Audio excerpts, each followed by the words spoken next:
Whether you're a skeptic or a believer, join me, Rob McConnell, as together we'll investigate the world of the paranormal and the science of parapsychology here on the X-Zone Radio TV show on XZBN and the X-Zone TV channel on Simul TV. Since 1990, the X-Zone Radio TV show has been the place where people dare to believe and dare to be heard. Together, we'll investigate UFOs, aliens, ghosts, Bigfoot, psychic phenomenon, lake monsters, conspiracy theories, government cover-ups, the truth embargo, alien abductions, ESP, haunted locations from around the world, and so much more. With over 28 years of broadcasting and more than 4,500 individual guests, the X-Zone is truly a place where fact is fiction and fiction is reality, as evidenced by the credibility, integrity, and professionalism of the guests that we bring to our international audience. If you have seen a UFO, had a close encounter, seen a ghost, Bigfoot, lake monster, or a story that you would like to share or have investigated, contact me, Rob McConnell, by sending me your email to xzone@xzoneradiotv.com, or you can call toll-free 1-800-610-7035, extension 143, and on Skype, X-Zone Radio TV. For more information on the X-Zone Radio TV show with yours truly, Rob McConnell, visit www.xzoneradiotv.com or www.xzonetvchannel.com or simultv.com and xzbn.net. Until next we meet here in the X-Zone from our broadcast center and studios in Hamilton, Ontario, Canada, always remember, X-Zone Nation, keep your eyes to the sky and your heart in the light.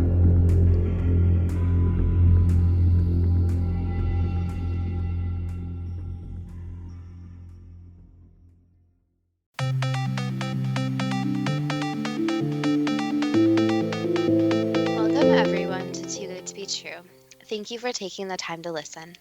The subject for today's show is haunted aircraft, starting with alleged hauntings following the crash of Eastern Airlines Flight 401. Before we start getting into details, let's just briefly talk about psychic insight and how we apply it. We choose a subject, then research it, and based on that research, we determine what we think needs to be explained by creating a series of questions. Then Justina provides psychic insight to answer those questions. The psychic insight is narrated towards the end of the show. Accepting the psychic insight is a question of individual belief. Now let's go through the disclaimers. Here are the disclaimers. Neither of us claim to have any expertise in any subjects that we discuss. We relate information we find through research and the psychic insight. We are always delighted to hear from the listeners. The show only lasts an hour. We don't have the time to present exhaustive research on any topic. This means that there will be information that we miss. We want to provide a basis for the psychic insight.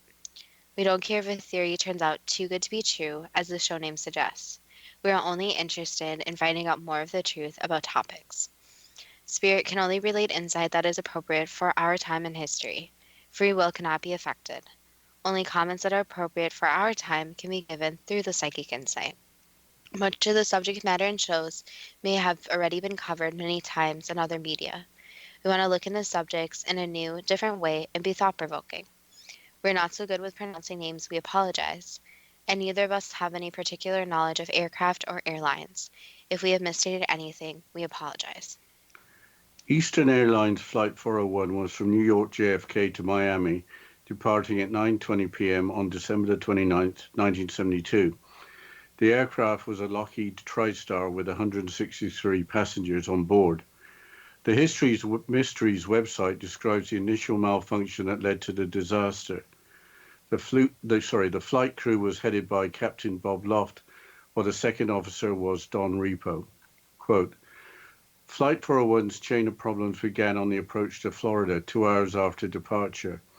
The aircraft, a Lockheed L-1011-1 TriStar jet, seemed to have an issue with the front nose gear. The signal inside the cockpit had not illuminated as it should have. Despite the crew's attempts to lower the landing gear, the signal that it was down and locked failed to appear. Loft abandoned the landing and informed air traffic control of the issue. Air traffic control put the plane into a holding pattern over the Everglades. On board the aircraft, all members of the flight crew worked solely on their problem. With the autopilot engaged, a malfunctioning light was dismantled by two members of the crew. The third repo used a porthole to try and get a visual on the gear. It was quite possible that the landing gear was in the correct configuration.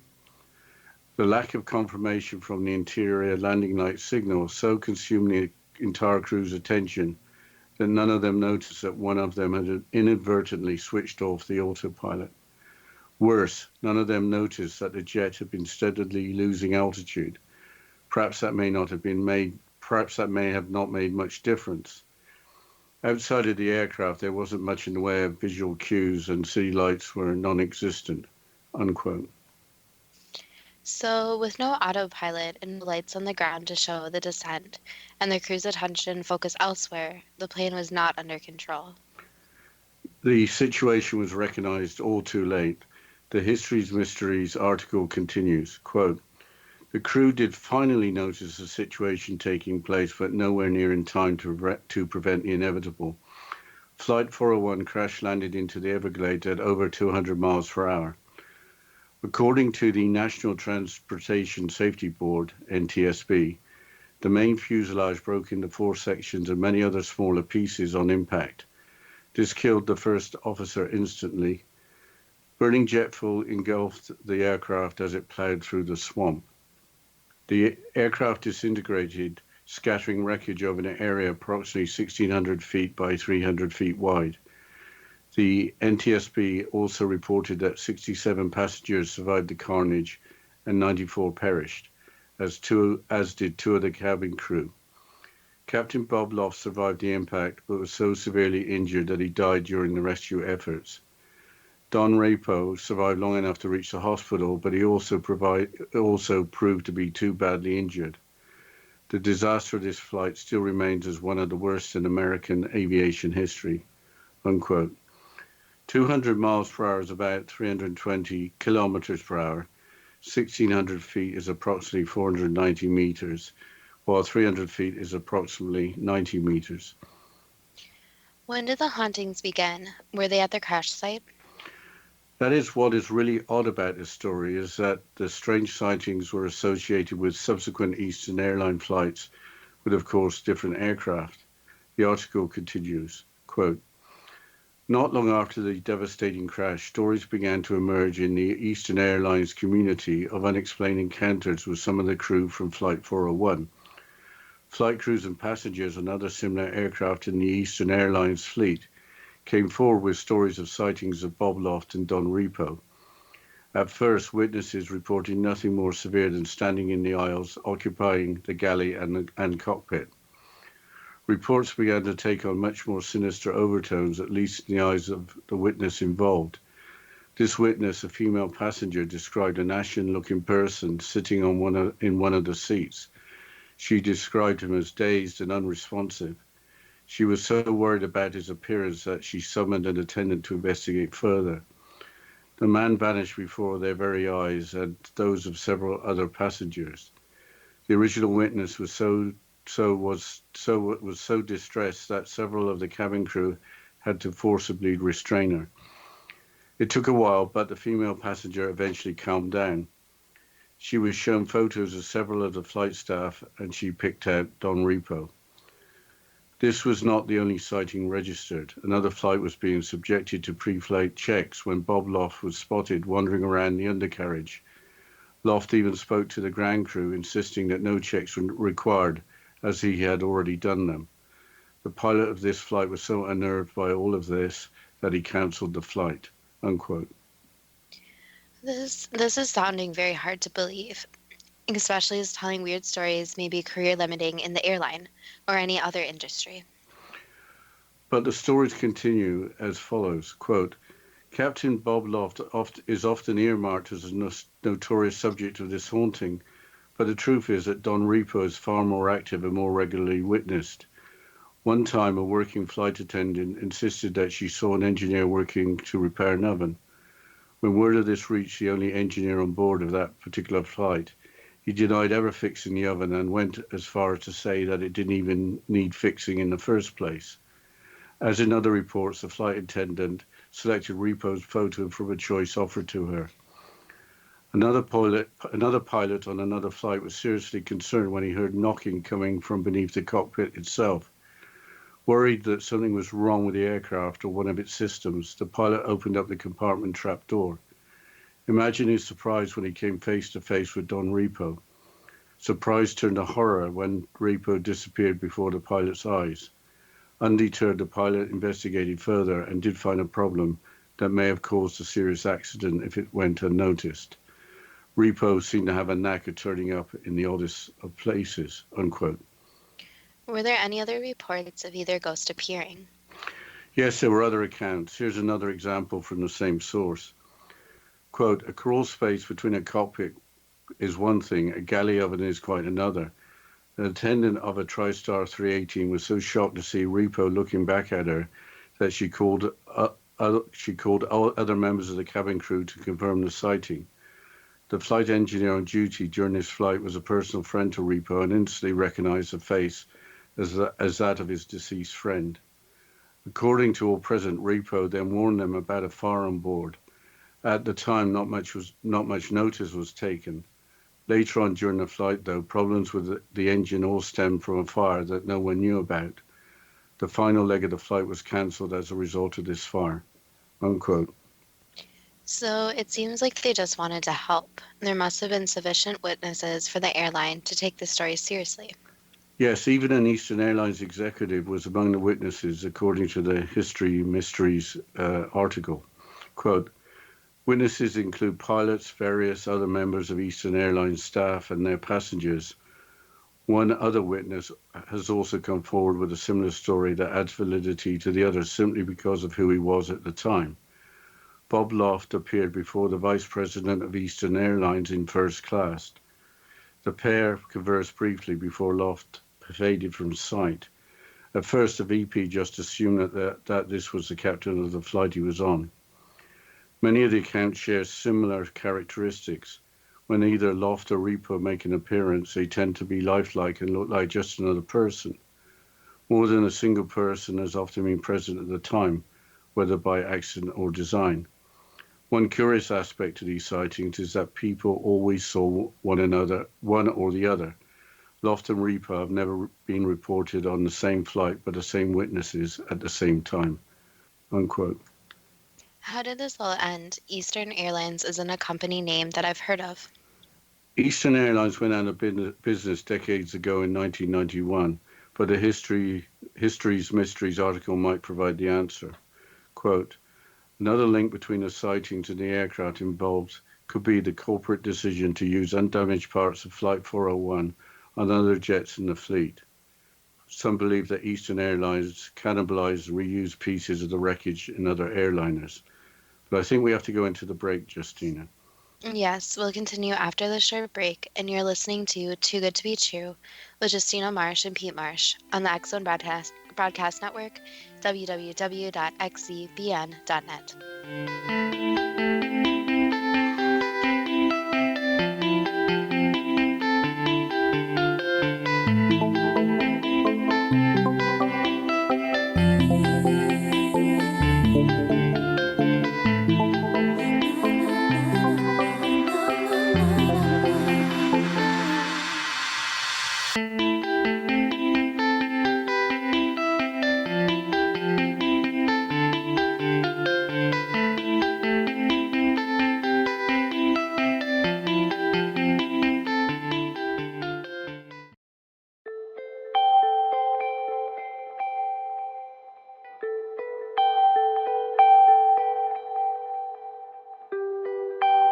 It's hard to listen to the news without realizing we're living in volatile, unprecedented times.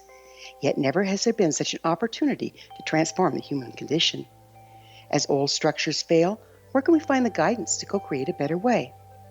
Find Your Path Home is an ever-evolving, leading-edge information, education, and healing resource center designed to support and guide you on your path to unity and enlightenment. Based on sound principles employed by shaman worldwide, we provide techniques that can support you through the current transitions, offering online shamanic classes, international long-distance shamanic healing sessions, complimentary Mission Evolution radio episodes and Stairway to Heaven TV vignettes, seminars, retreats, and much more. All of this can be found on findyourpathhome.com. So I was watching the X Zone TV channel last night when I was abducted by aliens, and they kept repeating to me over and over again, simultv.com, simultv.com. What's simultv.com? That's what I asked them. They had it written on the side of their UFO. How do you spell that? UFO. No, I mean simultv.com. simultv.com. simultv.com. Right. simultv.com. Interesting that you were abducted by aliens in a simultv.com UFO last night. Oh, yeah? Yeah. Now that you mention it, I remember now last night I was awakened from a deep sleep. My great-grandmother was standing there. She said she'd come from the hereafter to tell me about simultv.com. She even spelled it out for me. simultv.com, sonny boy. simultv.com. simultv.com, sonny boy. Wow. Yeah. Guys, you'll never guess what my psychic guru just told me. simultv.com. Exactly. Are you guys psychic too? Of course. We all know about simultv.com. simultv.com.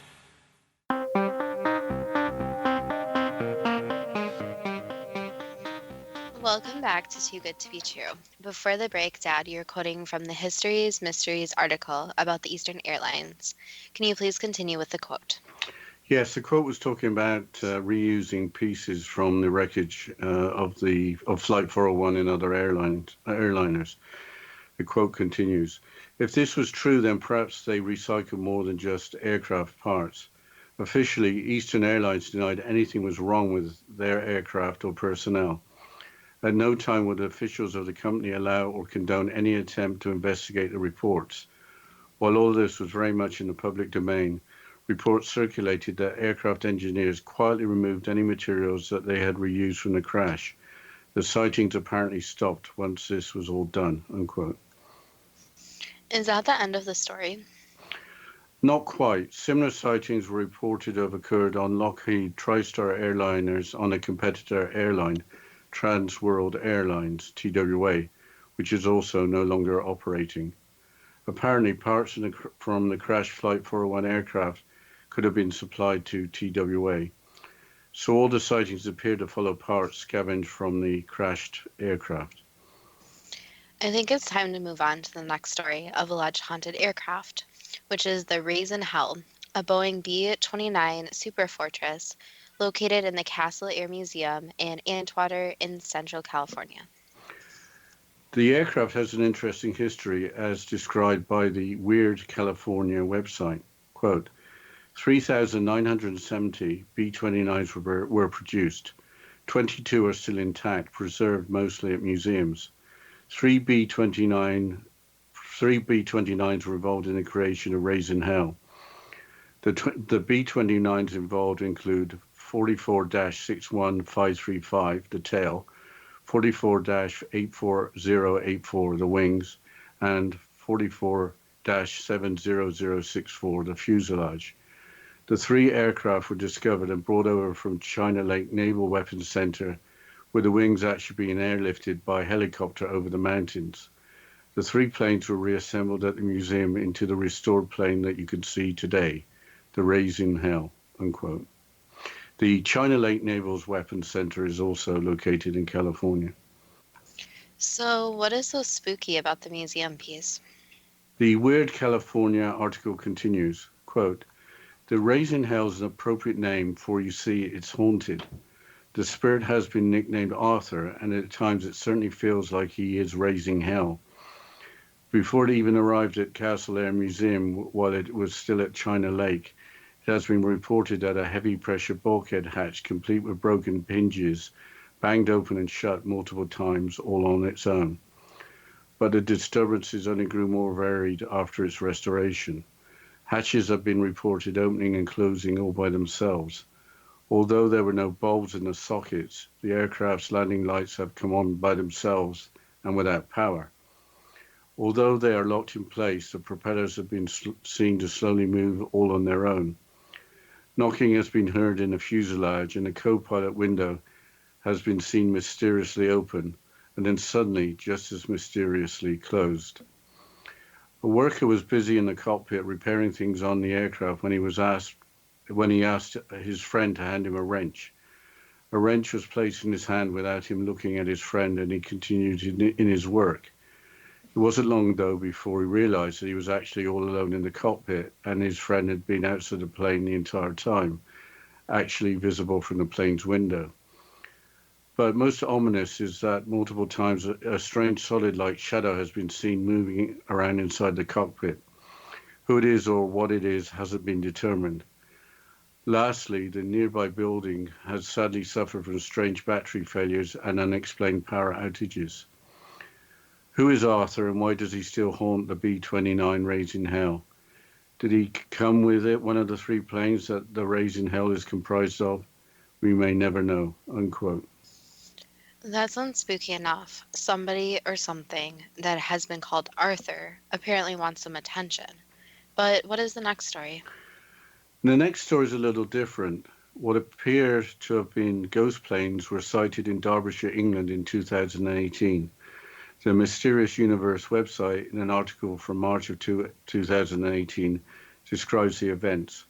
Quote, the Derby Telegraph, a local Derbyshire news agency, reported the story on Tuesday, March the 27th. According to the Telegraph, they have been inundated with reports from citizens across the country who saw one or two grey, old-looking planes flying strangely and frighteningly low to the ground and making no noise, unquote. What is the official response to those reports? The Royal Air Force commented that the planes were two Hercules C-130s on training exercises from the local Air Force base. What have eyewitnesses reported? The article includes 4 eyewitness accounts. Here's the first. Quote, I was driving with one of my colleagues when these two aircraft flew really low from right to left. I saw the first one go past and bank over, and I thought it was going to crash. But then the second one flew past and then they vanished. It was really weird, to be honest, unquote. Here's the second. Quote, I saw 2 planes like this on Monday night as I looked out of my bedroom window. They were so low that I thought they were going to land near here or crash as nearly touching the tops of trees and houses. I was shocked as I couldn't hear them at all, and then they were gone, unquote. Here's the third.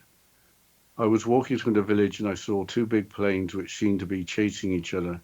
They didn't seem to be making any noise, which was unusual, and they were flying really low. I was scared at how low the second one was, unquote. And finally, here's the fourth. Quote, I think it was a Hercules. All we heard at first was the engines. It was about 6:45 p.m. when we saw it flying really low over Derby Road, unquote. Flying low with no noise coming from them, as mentioned by 2 of the eyewitnesses, is rather weird. But is that the end of the story? No, what makes the story all the more interesting is that the March 2019 sightings are just the most recent ones. The same article puts them into perspective as follows. Quote, this is not the first time ghost planes have been seen in this part of England, called Dark Peak. Derbyshire has a long history of ghost plane sightings and mysterious airplane crashes. Very similar sightings to the 2018 occurrence are regularly reported, many describing ghost planes simply vanishing, and a Douglas Dakota did crash in the area approximately 70 years ago. Strangely, on March the 24th, 1997, almost exactly 11 years before these sightings, a plane was seen in the act of crashing into a moor. 100 search and rescue volunteers and police were assembled, but no wreckage or any other trace of the plane was ever found, unquote. A moor is similar to a hill, but usually associated with poor soil quality, resulting in wild growth of vegetation. I think there's more to these incidents than the authorities understand or are prepared to admit. We have time for one more story. Our final story describes Lady Be Good, a World War II bomber that crashed in a desert in Africa. The Wikipedia article begins as follows. Quote, Lady Be Good is a United States Army Air Force B-24D Liberator that disappeared without a trace on its first combat mission during World War II. The plane, which was from the 376th Bomb Group, was believed to have been lost with its 9-man crew in the Mediterranean Sea while returning to its base in Libya following a bombing raid on Naples on April 4th, 1943. However, the wreck was accidentally discovered 710 kilometers, 440 miles inland in the Libyan desert by an oil exploration team from British Petroleum on November 9th, 1958. Investigations concluded that the first-time crew failed to realize they had overflown their base in a sandstorm. After continuing to fly south into the desert for many hours, the crew bailed out when the plane's fuel ran out. The survivors then died in the desert trying to walk to safety. All but one of the crew's remains were recovered between February and August 1960. The wreckage of the Lady Be Good was taken to a Libyan Air Force base after being removed from the crash site in August 1994, unquote. What was unusual about a tragedy that took 9 young lives? Wikipedia describes the scene when a recovery team from an airbase made initial trips to the crash site on May 26, 1959. Quote, although the plane was broken into 2 pieces, it was immaculately preserved with functioning machine guns, a working radio, and some supplies of food and water. A thermos of tea was found to be drinkable. No human remains were found aboard the aircraft, nor in the surrounding crash site, nor were parachutes found. Evidence aboard the plane indicated that the men had bailed out. Records in the log of Navigator Lieutenant Hayes, who was on his very first combat mission, ended at Naples, unquote. That sounds a little unusual for a plane to be that functional that had crashed 16 years before. You would have thought that blowing sand would have prevented the machine guns and radio from working. That is not quite the end of the story. Wikipedia is clear that the Lady Be Good had a legacy. Quote, after some parts were salvaged from the Lady Be Good and technically evaluated, they were reused in other planes belonging to the American military. However, some planes that received these spare parts developed unexpected problems. A C-54, which had several auto-syn transmitters from the Lady Be Good installed, had to throw cargo overboard to land safely because of propeller difficulties. But I think we'll have to continue with this quote after the break. Yes, we'll continue after the short break, and you're listening to Too Good to Be True with Justina Marsh and Pete Marsh on the X Zone Broadcast Network, www.xcbn.net.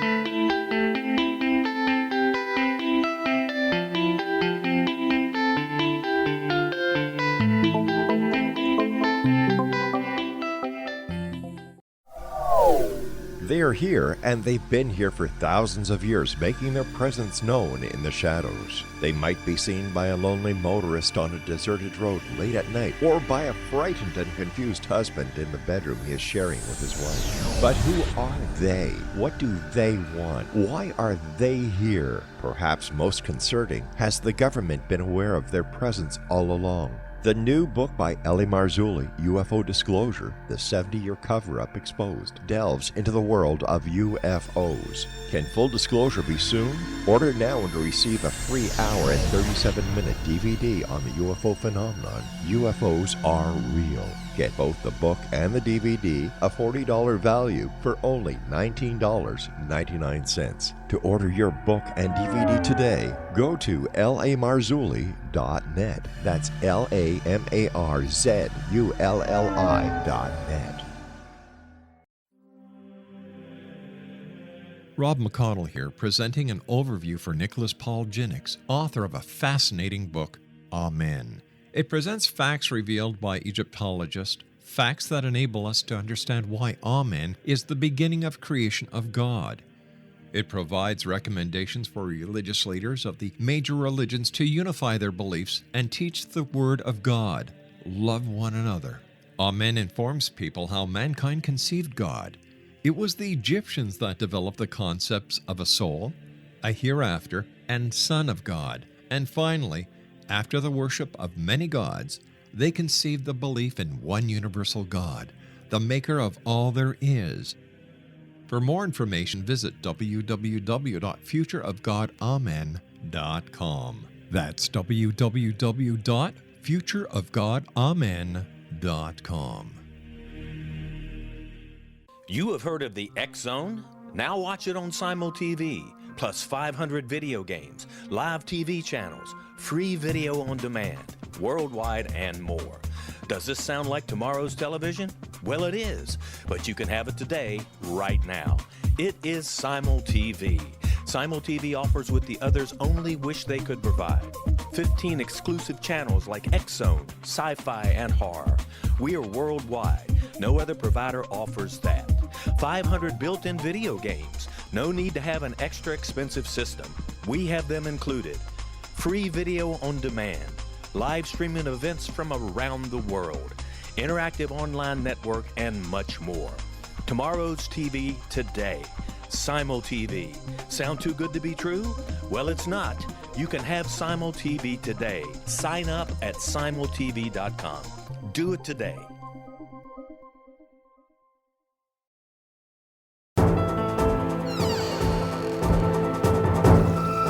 Welcome back to Too Good to Be True. And before the break, Dad, you were quoting from Wikipedia about the Lady Be Good and its legacy. Yes, I'll continue. A C-47 that received a radio receiver crashed into the Mediterranean. A U.S. Army de Havilland Canada DHC-3 Otter with an armrest from the bomber crashed into the Gulf of Sidra. Only a few traces of plane washed ashore, and one of these was the armrest from the Lady Be Good, unquote. With that ending suggesting that the Lady Be Good had a misleading name, it's time for the first question. Starting with Flight 401, did the Lockheed TriStar jet have an issue with its front nose gear, or was the interior signal light not illuminating the actual malfunction? The signal light not illuminating was not a false alarm. There was an issue with the front nose gear. Why did two of the crew dismantle the thought-to-be malfunctioning light? They thought that would fix the alarm and didn't realize that could do more harm than good. How did the autopilot inadvertently become switched off after the plane was in a holding pattern over the Everglades? That was an electronic malfunction, so something went wrong electronically and switched it off. So it wasn't human error? No. Why wouldn't there have been an audible alarm that the aircraft, by steadily losing altitude, was closing in on the ground?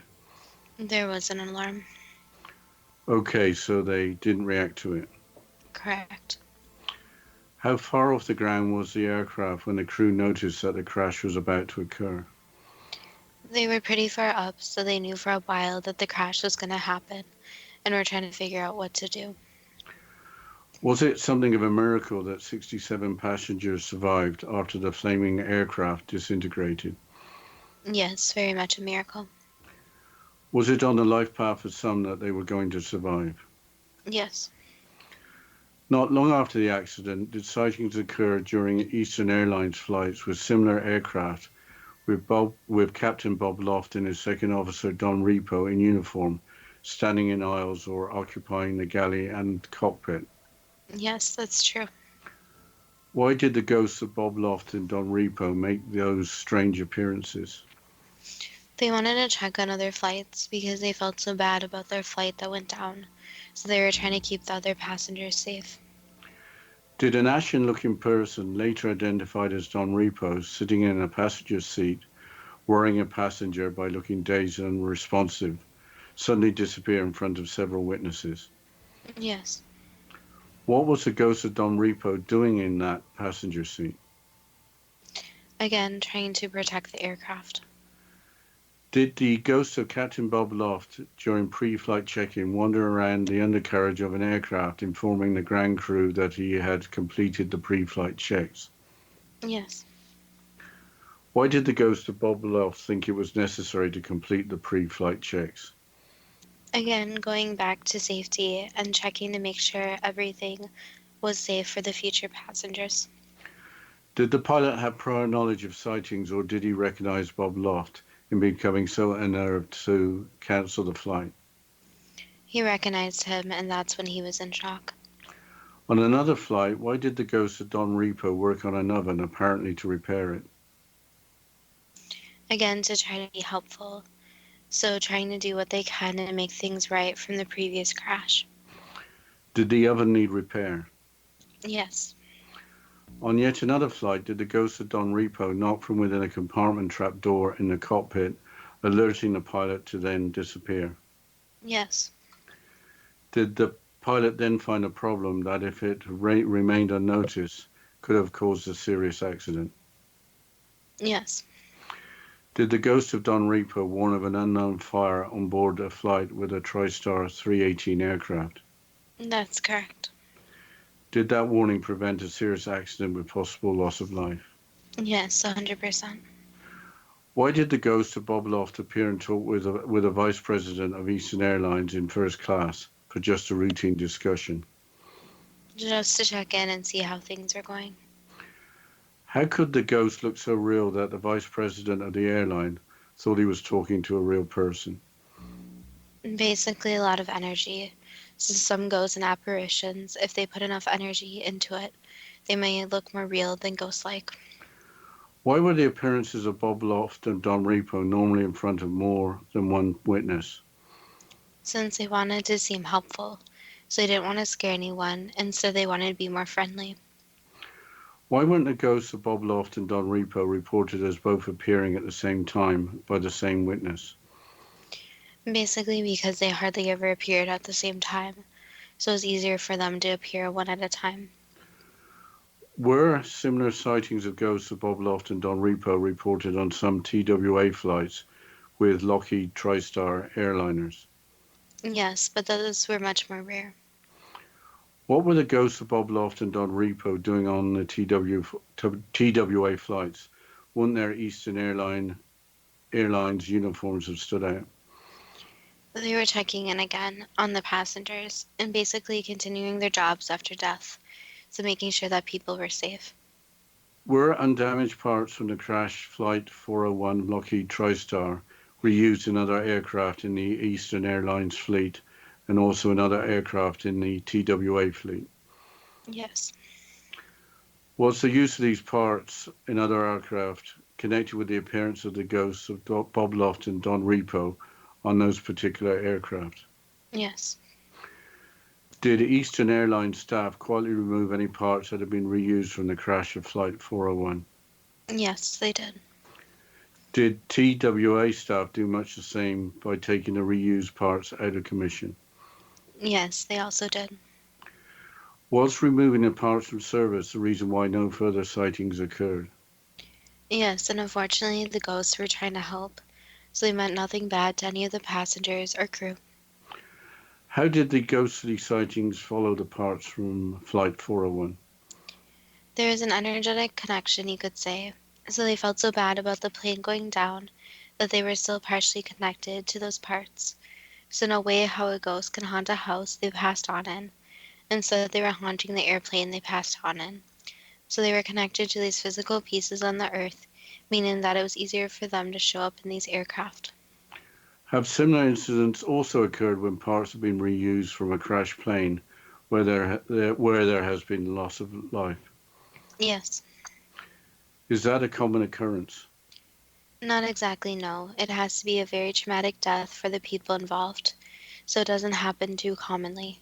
It's usually when the people feel more responsible for the deaths of others or have a very traumatic death. Changing subject to the Boeing B-29 Super Fortress located in the Castle Air Museum in Atwater, California, how did Raising Hell get its name? Basically, they just found an interesting name, so it was creative for them and they thought it was funny. While still at China Lake, did one of the three planes that became Raising Hell have a heavy pressure bulkhead hatch with broken hinges bang open and shut multiple times all on its own? Yes.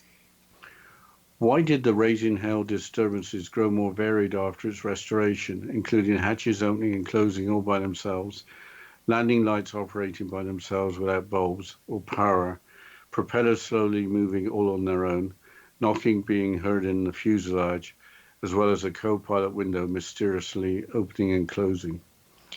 Because of the alterations in the aircraft actually affected the energy, you could say. So it was easier for the different ghosts or apparitions to mess with the technology once the parts were changed out. How did a worker have a wrench handed to him when alone in the cockpit with nobody around to hand it to him? Someone was trying to be helpful and decided that a ghost-like figure would assist him in the cockpit as he felt like he needed help.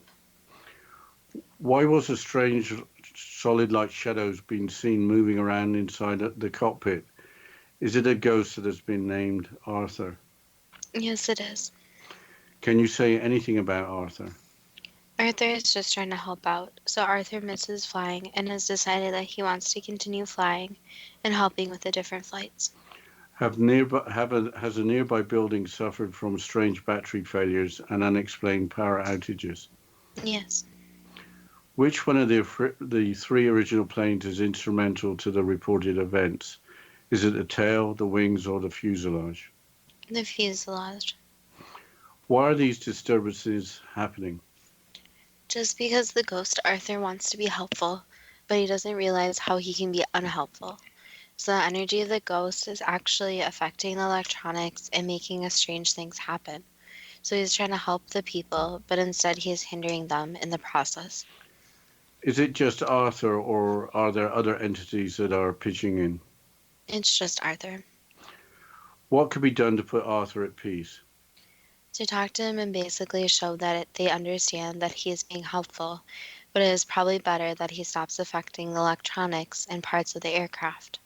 So to explain that they know Arthur is there and they acknowledge his presence, but he's also allowed to be there as long as he doesn't mess with anything. Earlier you mentioned more than one ghost or entity as a plural, but is it only Arthur that is there? No, just Arthur, but Arthur can move through one plane to the next, so it's just one entity, but it acts as doing multiple things, which makes it look like entities, plural. I don't think we got time for another question before the break, Justina. We got a couple of minutes, so could you lead us into the break? Yes, before we go on the break, I'll mention our Facebook page at Too Good to Be True, with the first two spelled TWO. So visit us there at our Facebook page, and we'll continue after this short break. And you're listening to Too Good to Be True with Justina Marsh and Pete Marsh on the X-Zone Broadcast Network, www.xzbn.net.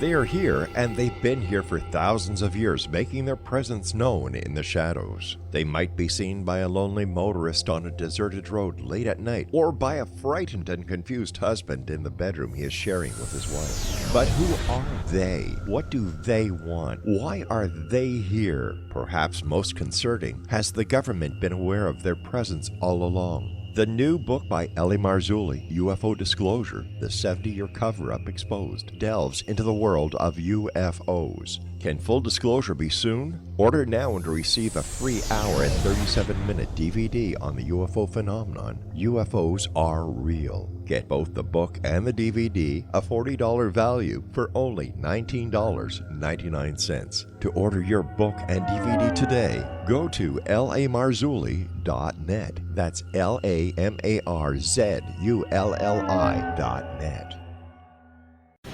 Christopher Fulton is a survivor of the national security state. All he wanted to do was preserve history when he acquired a Cartier watch from the estate of President Kennedy's personal secretary. But that simple act set off a terrible chain reaction. He was pursued by the U.S. Justice Department and the FBI, thrust into the middle of the U.S. government's Assassination Records Review Board, even monitored and pursued by the Russian government. All because that Cartier watch was the missing link of evidence, a timepiece worn by JFK that fateful day in Dallas, a link resulting in Christopher being incarcerated and attacked for 9 years years because he opened a hidden chapter in history. The intriguing journey outlined fully in Christopher Fulton's memoir, The Inheritance, is available now through TrineDay.com or Amazon.com. The Inheritance, Poisoned Fruit of JFK's Assassination by Christopher and Michelle Fulton is a must-read, an incredible tale of how easily our own government can overrule justice. The Inheritance, Poisoned Fruit of JFK's Assassination.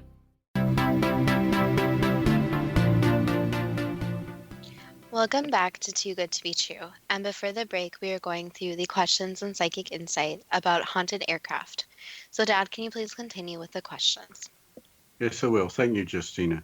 Changing subject to the strange aircraft sighted over Derbyshire, England, what were the two grey old-looking planes flying strangely and frighteningly low to the ground and making no noise? They were imprints from a previous time. Did the official response have any basis in fact that there were two Hercules C-130s on a training exercise from the local Air Force base? No, that had no basis in fact. What did the first of the four eyewitnesses see when it was reported that the first aircraft flew past and then banked over looking like it was going to crash, while the second aircraft flew past with both vanishing?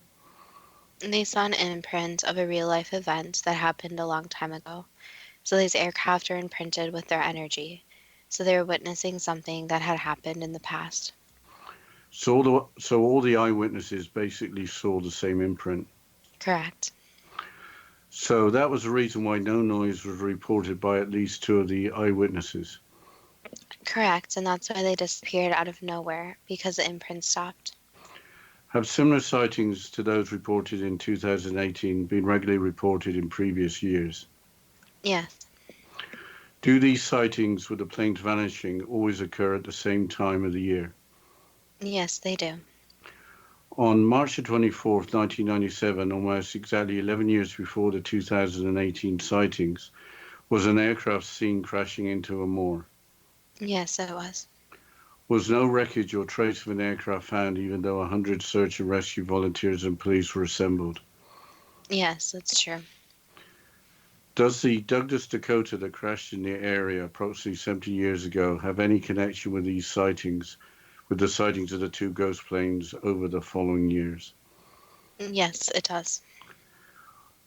What is the other ghost plane that is sighted with the Douglas Dakota?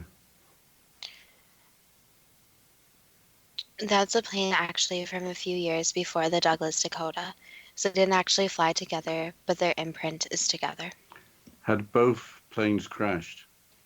Both planes did crash eventually, yes. So the second plane did not crash away right away, but crashed later on its journey.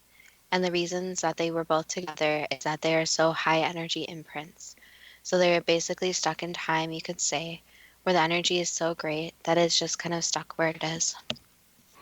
So just to be clear, an imprint is a residue energy that can be interpreted as a ghost, but it really isn't. Correct, 100%. Changing subject to Lady Be Good, the World War II Liberator bomber. How did the crash occur in 1943? Had the crew overflown their base in a sandstorm? Yes. Did the crew bail out and then try to walk through the desert to safety? Yes, they did. How was the Liberator bomber so well preserved that when found in 1959 it had functioning machine guns, a working radio, and a thermos of tea still drinkable? Basically where it landed preserved it. So the sand and the conditions actually preserved it into time. Why did some aircraft with reused parts from the Lady Be Good develop unexpected problems, including a C-54 that had to throw cargo overboard to land safely, a C-47 crashing into the Mediterranean, and a DHC-3 Otter that crashed into the Gulf of Sidra, with the armrests from the Lady Be Good being washed ashore? Basically, the parts from the plane are associated with negativity and bring that to whatever aircraft they are put into. So using the parts from this plane is not recommended, since it just brings bad luck, you could say, in a more negative way. So a ghost or an entity was associated with the reused parts was instrumental in the destruction of at least two aircraft and the near destruction of another? Yes, that was associated. How did this ghost or negativity get associated with these aircraft? It was more of a side of a ghost, more of a negative entity. So it was associated with the first crash happening with the original plane, or just kind of clung onto the aircraft. So it is not one of the people that was on the aircraft. Instead of it's a negative entity, so something bad. So nobody on the Lady Be Good is blaming themselves for what had happened. No, the entities that we would actually call them people, not entities. All of those people who are on the plane are fine and have passed over. What can we learn from Flight 401, the B-29 Super Fortress raising hell, the ghostly imprint planes over Derbyshire, and the Lady Be Good? Basically, that there's a lot of information that people still do not understand about the association between people and objects, and even people and what they pass on in. So there's a lot of misunderstood about reusing parts from different aircraft or different places that have been in tragic accidents. So it's recommended that if a plane does crash, not to reuse these parts. One, for safety, and two, for what they are associated with. So sometimes when people are believing that something has bad luck or is associated with a negative event, sometimes they are afraid that it shouldn't be used again. And in regards to a lot of these situations, the ghosts that are present are just trying to help. So they are not trying to harm anyone. Instead, they are just trying to help and basically try to make what they believe they were responsible for right. That was the last answer. Are helpful ghosts associated with aircraft too good to be true? That depends on what you are prepared to believe. Starting with Eastern Airlines Flight 401, reusing parts from crashed aircraft was news to me. Apparently, there are a lot of variables besides the condition they are in. There is traceability with records back to manufacture, hours in service, how critical the part is to safety, and so on. I can understand why even in tragic circumstances that parts are not thrown away, that could be used again as long as they are safe. But the major takeaway for me was that so many airline employees came forward with accounts of ghostly encounters. For example, flight attendants' main job is to ensure the safety of passengers and not to just hand out drinks and snacks. So providing details of a paranormal event might result in being found unfit to continue working. I like the way that the two Eastern airlines, Eastern and TWA, quietly retired parts until the helpful assistance of Bob Loft and Don Repo ended. There is a 1978 Hollywood movie, The Ghost of Flight 401, with a well-known cast of actors based on the 1976 book of the same name by John G. Fuller. However, it is claimed on a major movie database that no parts from Flight 401 were ever reused and that the book is a hoax. The book is currently available with good reviews, including praise for all the technical detail. The DVD of the movie is only available from specialist outlets, so there are probably not that many DVDs still out there. That just goes to show that you have to make up your own mind and look in lots of places. I believe that the autopilot malfunctioned and it wasn't pilot error, but how could an accident investigation of a plane that was so badly damaged be so certain? However, I came across a review of the movie on a movie channel website. I think it makes interesting reading. Quote, I know the plane landed in the Glades, crashed, and I had believed that this was all real and that the airlines did everything possible to keep it from becoming available for us to buy. A really weird thing happened as I recorded it from TV. Each time some kind of incident occurred, there was a commercial right after. Well, since I stopped my tape instead of pausing it, the tape rewound a bit and somehow raised all the weird stuff. Weird. I've been trying to get a copy for some time now. Any suggestions? Unquote. That's a bit weird. Was that the end of the reviews? Another reviewer on the same movie channel website claims that he had friends that worked at Eastern Airlines in Miami and that they all knew about the ghost stories. The reviewer also claims the Eastern vice president, who was reported of having the conversation with the ghost of pilot Bob Loft, threatened employees with dismissal if they mentioned any ghost stories because he didn't believe in ghosts. But at the same time, the reviewer makes a point that the same airline-based vice president made sure that the planes that had ghostly appearances associated with them were sold to another airline. It sounds like the story of Flight 401 isn't going to go away. I think before we close, we should mention Arthur at the Castle Air Museum in California. Apparently, Arthur just wants to be helpful. Maybe somebody should talk to him and thank him for his efforts, but at the same time, he deserves his retirement. It could be that the museum attracts more visitors with Arthur to talk about. So however you look at it, Arthur deserves some recognition. The interesting conclusion about all these stories is that these stories actually make the airlines a little bit more popular. So some of these airlines people wouldn't really know about, or these stories, if there wasn't ghost stories associated with them. Yeah, I guess it's a little bit worrying that Bob Loft and Don Repo had to help out so much. I would hope that their help wouldn't have been as needed. So maybe when you fly a lot, you get too wise and know what's going on. I think the other interesting point we brought up too is that flight attendants do a lot more than just pass out our snacks. So let's thank all the flight attendants and pilots out there for keeping us safe while flying and making sure that ghosts not take over any aircraft. Yeah, it's a huge responsibility, and I really appreciate their training, dedication, and hard work. But on that subject, Justina, maybe you could ask for some ideas. Yes, so if you have any suggestions about future shows, you can contact us at Too Good to Be True on Facebook with the first two spelled TWO, or our website at toogoodtobetrue.net. And if you want to contact us, we will include your name in a shout out at the end of the show. And as always, thank you so much for listening, and we look forward to next week's show.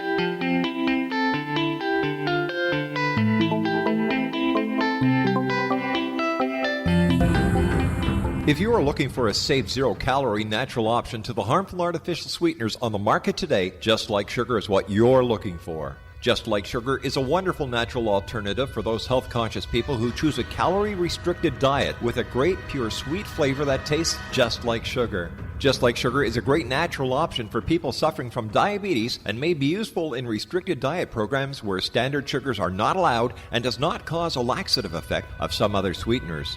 Just Like Sugar comprises a perfect blend of chicory root fiber, natural calcium, natural vitamin C, and Just Like Sugar's sweetness comes from the natural flavors from the peel of the orange. Just Like Sugar is a natural alternative to harmful artificial sweeteners and will change the way that you believe all natural sweetener products taste. Just Like Sugar is available at your local Whole Foods markets, Wild Oats markets, Henry's, Sun Harvest, and many other fine natural food stores in the U.S., Canada, and worldwide. They are here, and they've been here for thousands of years, making their presence known in the shadows. They might be seen by a lonely motorist on a deserted road late at night, or by a frightened and confused husband in the bedroom he is sharing with his wife. But who are they? What do they want? Why are they here? Perhaps most concerning, has the government been aware of their presence all along? The new book by Ellie Marzulli, UFO Disclosure, the 70-year cover-up exposed, delves into the world of UFOs. Can full disclosure be soon? Order now and receive a free hour and 37-minute DVD on the UFO phenomenon. UFOs are real. Get both the book and the DVD, a $40 value, for only $19.99. To order your book and DVD today, go to lamarzulli.net. That's LAMARZULLI.net. You have heard of the X Zone? Now watch it on Simul TV, plus 500 video games, live TV channels, free video on demand, worldwide, and more. Does this sound like tomorrow's television? Well, it is, but you can have it today, right now. It is Simul TV. Simul TV offers what the others only wish they could provide. 15 exclusive channels like X Zone, sci-fi, and horror. We are worldwide. No other provider offers that. 500 built-in video games, No need to have an extra expensive system. We have them included. Free video on demand, live streaming events from around the world, interactive online network, and much more. Tomorrow's TV today. Simul TV. Sound too good to be true? Well, it's not. You can have Simul TV today. Sign up at simultv.com. Do it today.